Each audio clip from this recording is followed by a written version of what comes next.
Okay, peace to the family. This is Brandon B. Dixon, and you're tuned into another episode of the Power of Ownership podcast. And I'm coming to you live here on YouTube. We're on Apple Podcasts, Google Podcasts, Spotify, so on and so forth. This is the first episode of 2020. So 2020, man, here we come. 52 episodes every Sunday morning. Check us out.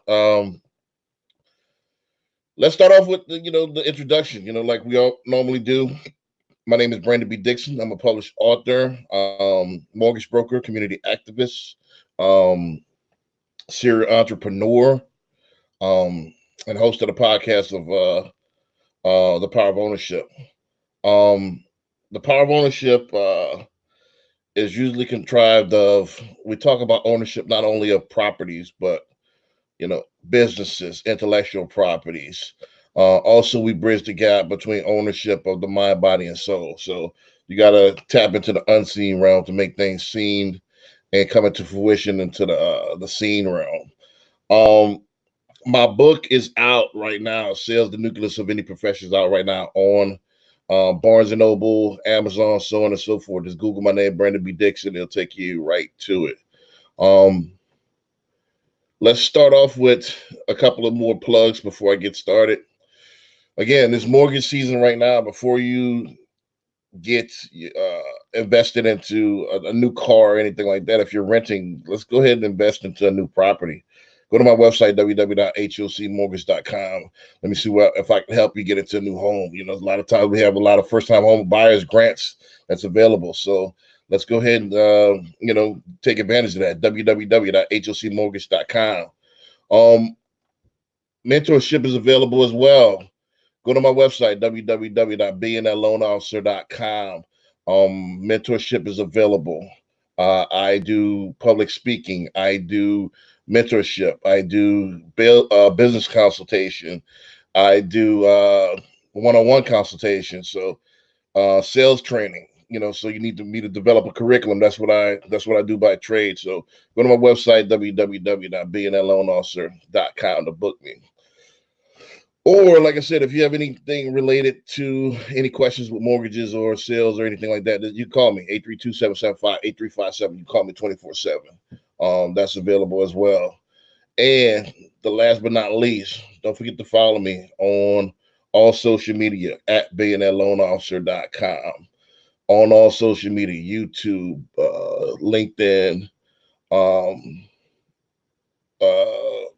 everything, Instagram, Facebook, all of it. So let's go ahead and start this episode off. And I wanted to start this episode off talking about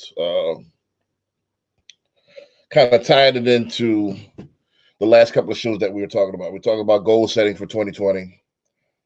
We talked about what it takes to plan and achieve your goals. A lot of us plan our goals for 2020, and a week or two after the New Year's, we go back to our old habits. And what I want to talk a little bit more granular about why this happens, why this phenomenon happens, and what happens, and what can we do to break this particular cycle and become better human beings, become better at achieving our goals, better at bringing things into fruition. First of all, let's start off like this. Let's read. I want to talk about addictions. Let's read the online dictionary definition of addiction.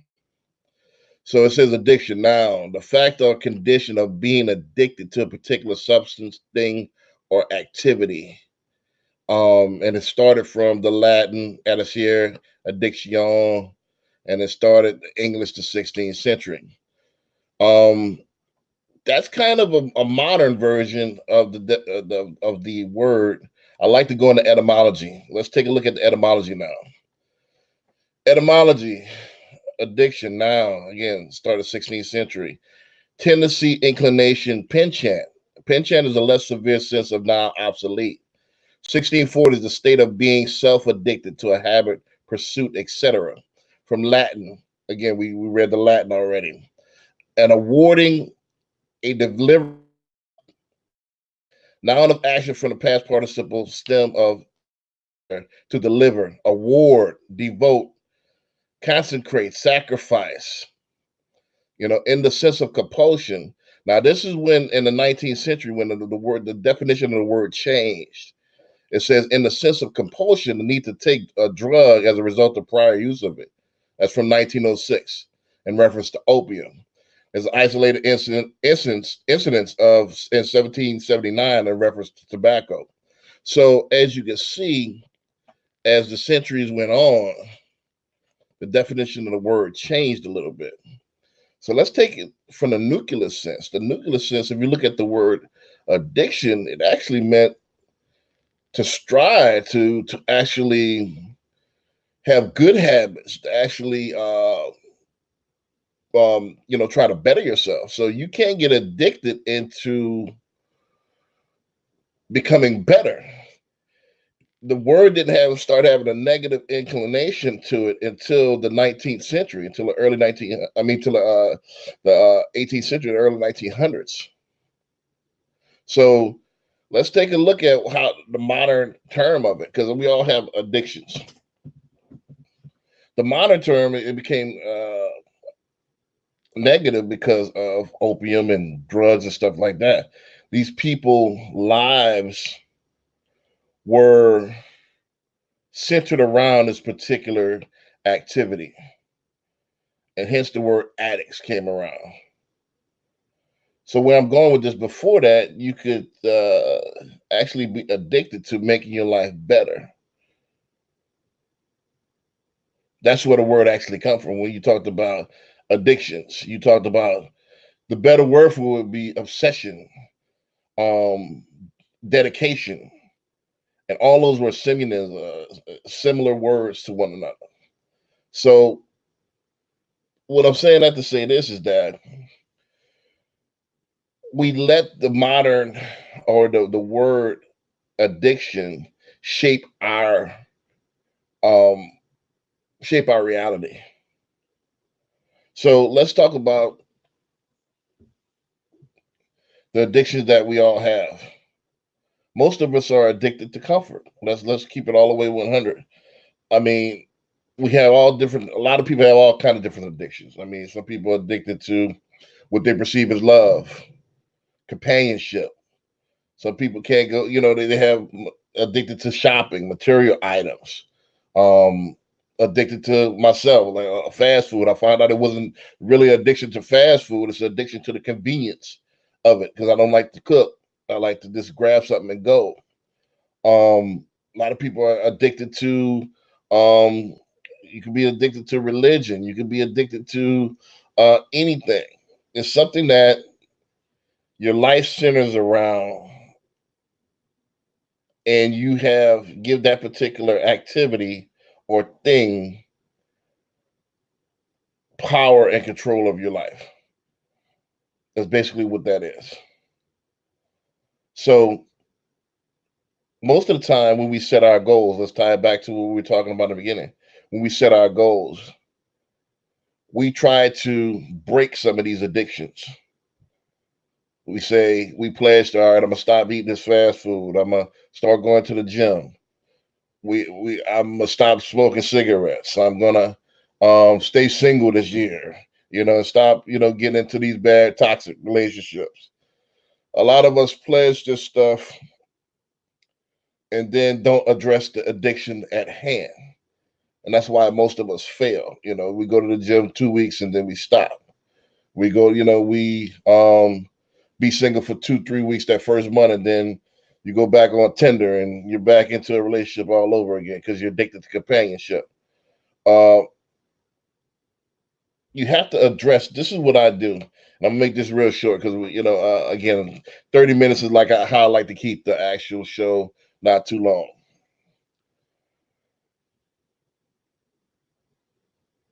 We have to set up our mind frame to facilitate our addictions, but manipulate it into the results that we actually want. I'll give you an example. For me, just like I just said, I've always been a big dude. I struggle with addiction to quote unquote fast food, but it's not the food that actually tastes good. It's the convenience of it. I could, I run all day with my business, run, run, run, run, run. Then I look up 7, 8 o'clock at night. I gotta eat. So instead of cooking, it takes about an hour out. I could go grab something, or I could still keep working, and I could order food online. Uber Eats, and it's at my door, and I could grab something to eat real fast and keep doing what I'm doing. So it's the comfort of the convenience that I'm addicted to.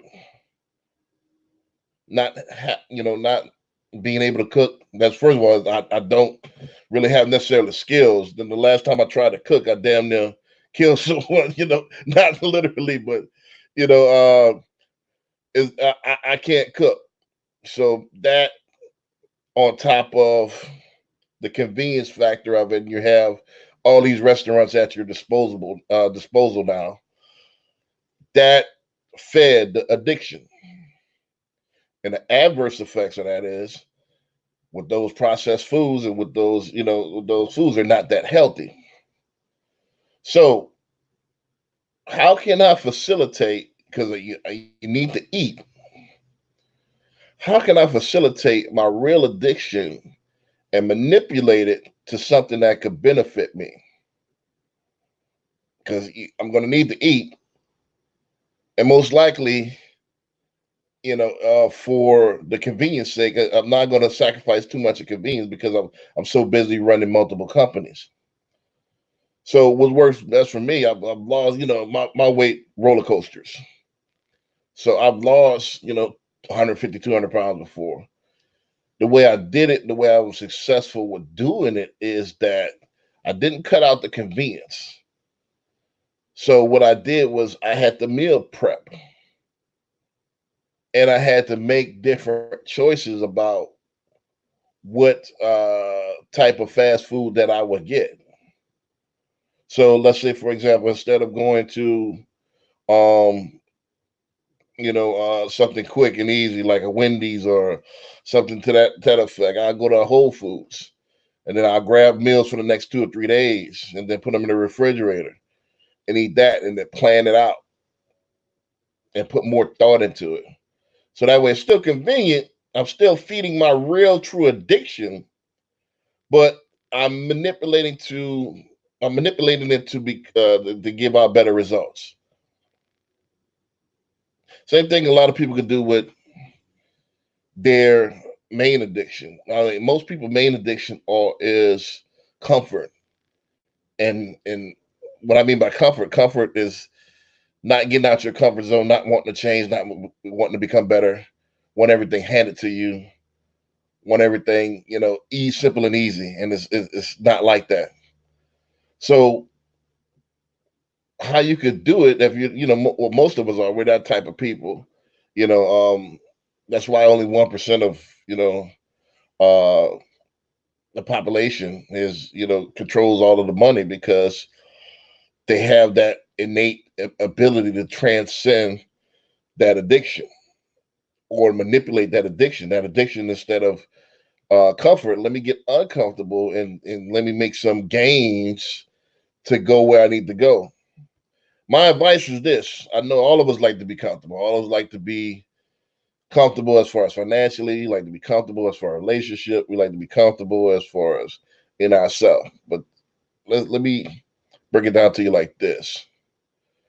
You have to put in your mind that you have to even this thing out. It's almost like a seesaw.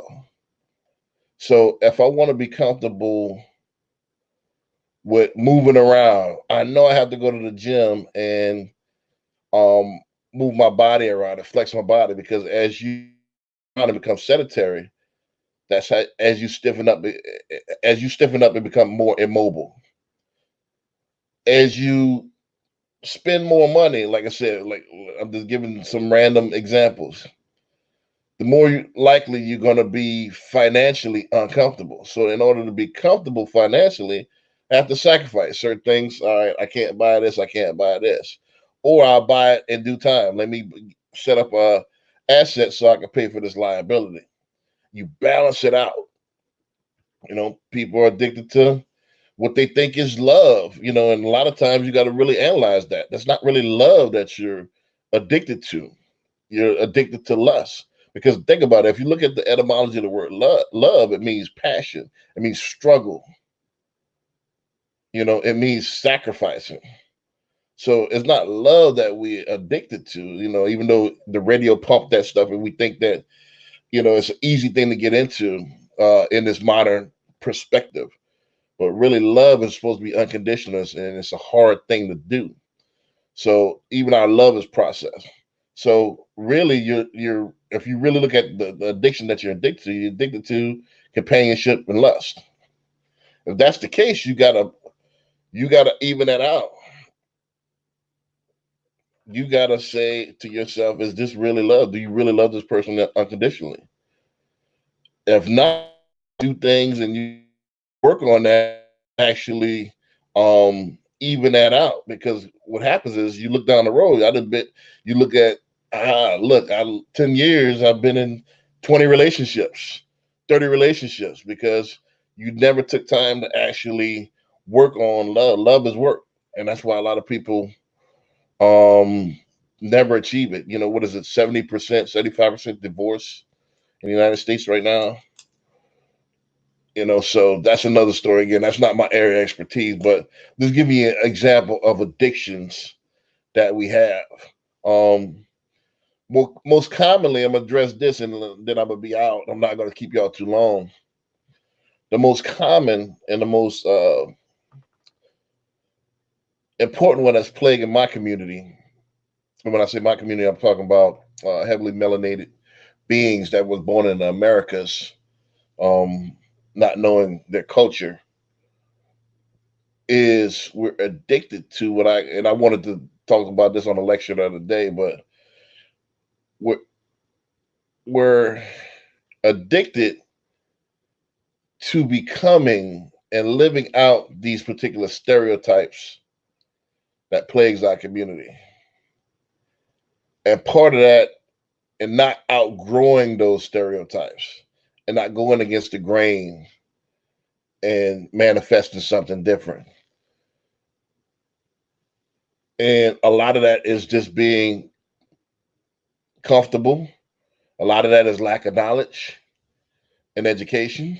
And a lot of that is just being addicted to the easiness of just being the status quo.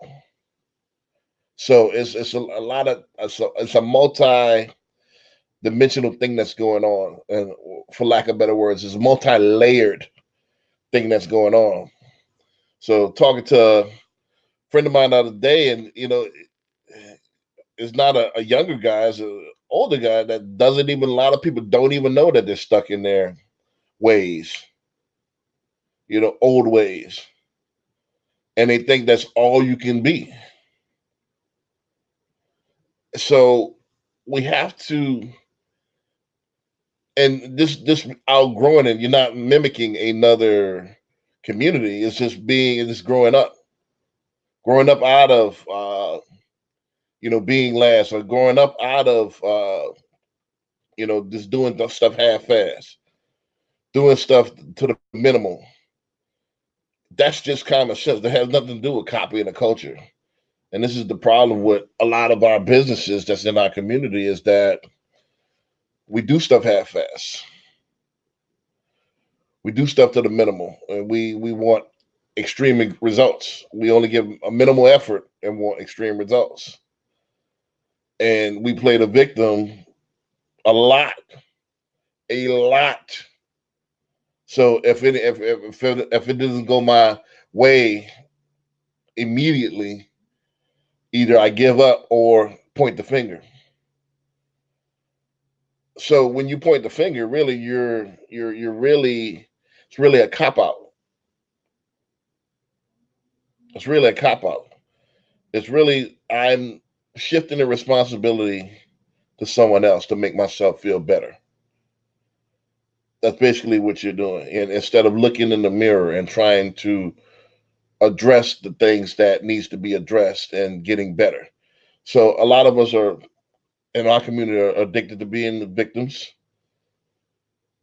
addicted to being comfortable and not trying to get out of their comfort zone. And if you look at let's go take it back to the original etymology. If you look at the original etymology of addiction, that's kind of what it meant. It meant getting out of that comfort zone and striving to be better.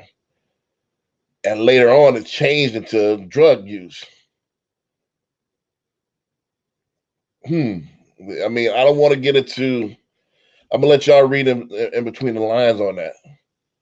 You know, I'll let y'all read in between the lines on that kind of what happened at that point.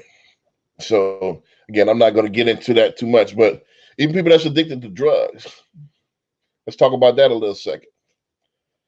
People that's addicted to drugs, let's look at what you're really addicted to. You're really addicted to escaping your reality. That's what it is. My thing is, if you want to escape your reality, why not dream big and why not work on goals of changing your reality instead of trying to escape it? Because what happens is you try to escape it, that drug is only temporary. It gives you a high to escapism, but when you come down, you're right back in the same mess. So the whole thing is your reality. Let's change your reality, and that way it could become more palatable. That way you could deal with it as opposed to trying to escape from it. You know, me personally, I've never, you know, I know my personality. That's another thing with knowing yourself, especially with addictions. You got to know yourself.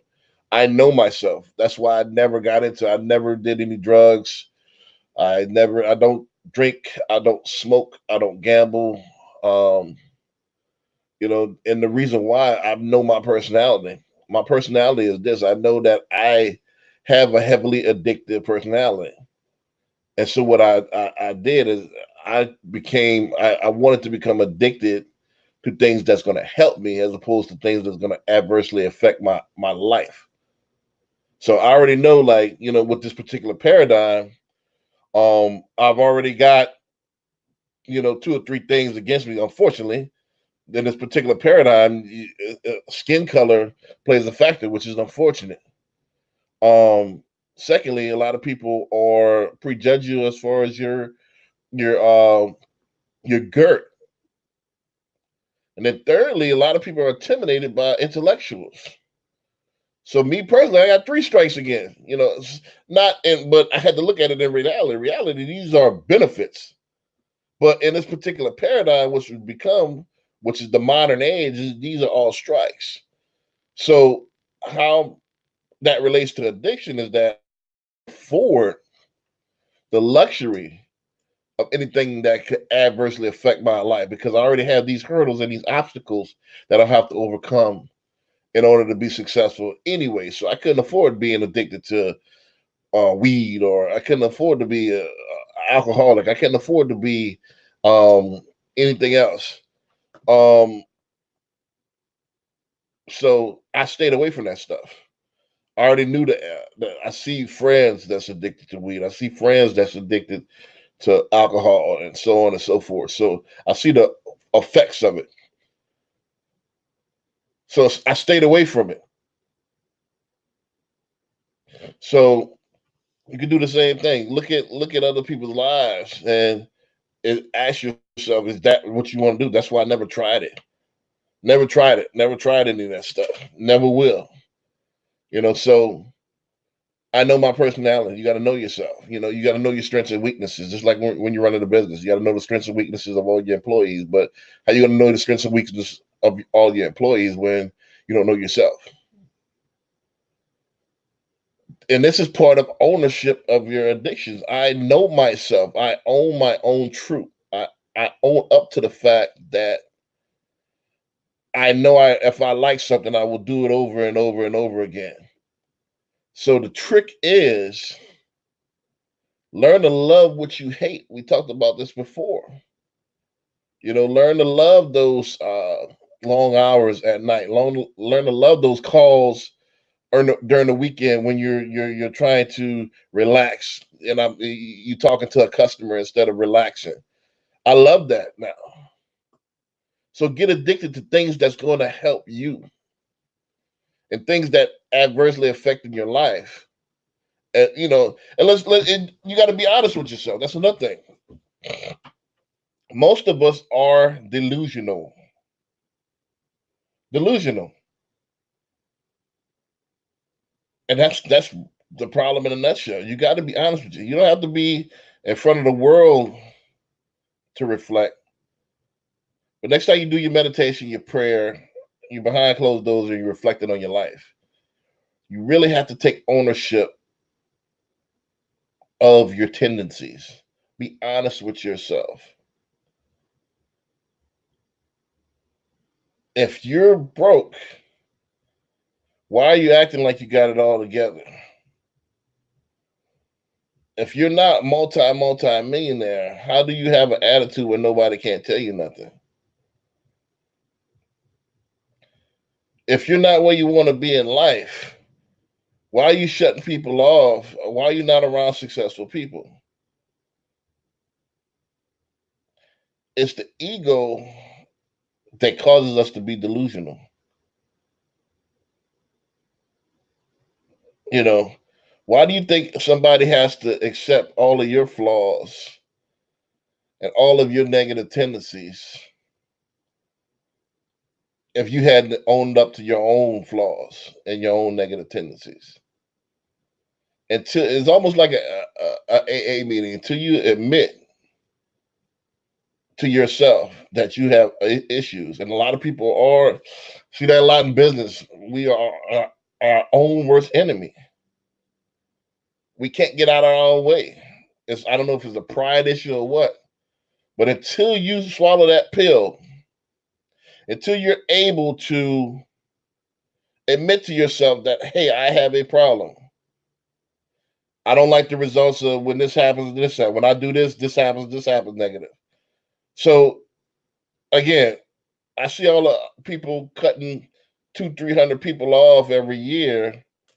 The problem might not be the people. The problem might be you. You really have to analyze yourself. One of the things I recommend, one of the books that I recommend besides my own book, Sales the Nucleus of Any Profession, is the Dale Carnegie, How to Win Friends and Influence People. A lot of us have too much pride. We have too much pride, and our pride prevents us from getting better. I don't understand how you're proud and how you figure out how you figure you got it all together and you're broke. That pride should go to the side, and you should be all ears on how can I get better and how can I better my situation.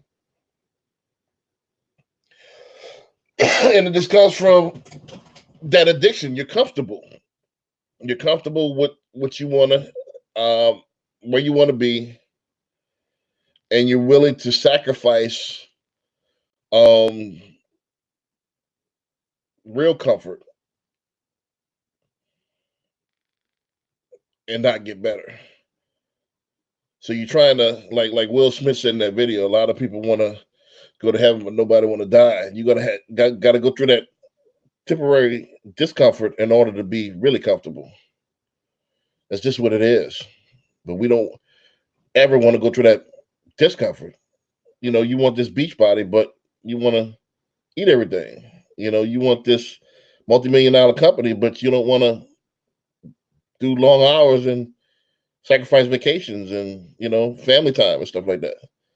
You want to be a multi-millionaire, but you don't have the focus or the talent to build up a company, or you don't invest in even your education to better yourself. How's this going to happen? You have to realize that addicts is more than just being a drug addict. The worst addict that you could be is an addict that a self denial or egotistical self denial addict. I'm addicted to self denial. I'm addicted to, should I say, betterment of myself. That's the worst type of addict you could be. And with that, I'm gonna go ahead and end it off. It's about the 30-minute mark. Again, like, subscribe, comment. Stephen Contreras should be back next week. If you like the show, like what we talk about, I could go a little bit deeper into this. How with the I am consciousness and belief, and when you say put B in front of something, it's why that you become that. So with belief and all that, I could go into the metaphysical, but I want to keep it in the surface because I don't want to lose anybody. Just to wrap it up, own your addictions, own yourself, own your flaws, analyze yourself, see how you can manipulate it to become better instead of letting it drag you down, let it pull you up. Again, www.billionaireloanofficer.com. If you want to invest in getting better, becoming a better salesperson, becoming a better loan officer, becoming a better realtor. I have a game plan that I should charge $1,000 a session for. I see Keller Williams charging like $800 for that bowl. My program kills bowl, but most people don't want to do the work. It's amazing. They want all these riches and they want all these mansions and stuff, but don't want to do the work to get it.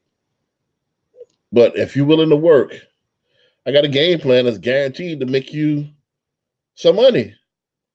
If you want to work, you can buy my book and learn how to sell and get you a trade and get you out of debt within 1 or 2 years.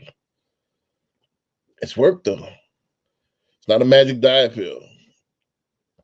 You want to go ahead and get a mortgage, go ahead and get home ownership. Again, it's the same thing. Stop being comfortable. I know renting is easy. You just fill out one form and you got your last month of deposit. You could go ahead and rent your spot, but you wasted a whole bunch of money. Mortgages may take about, it's a 30-day process, sometimes 60 days, but that 60-day process can change your life. Go ahead and sacrifice for a little bit, and then you'll be, better off, more positive element to your financial stability could happen for you. Again, call me. Let's talk about it. 832-775-8357. Call me 24/7. Follow me on social media at billionaireloanofficer.com. Also all social media, Instagram, Facebook, so on and so forth. So remember, my slogan is God is a verb and personal responsibility is your only savior. And with that, I'm going to say peace.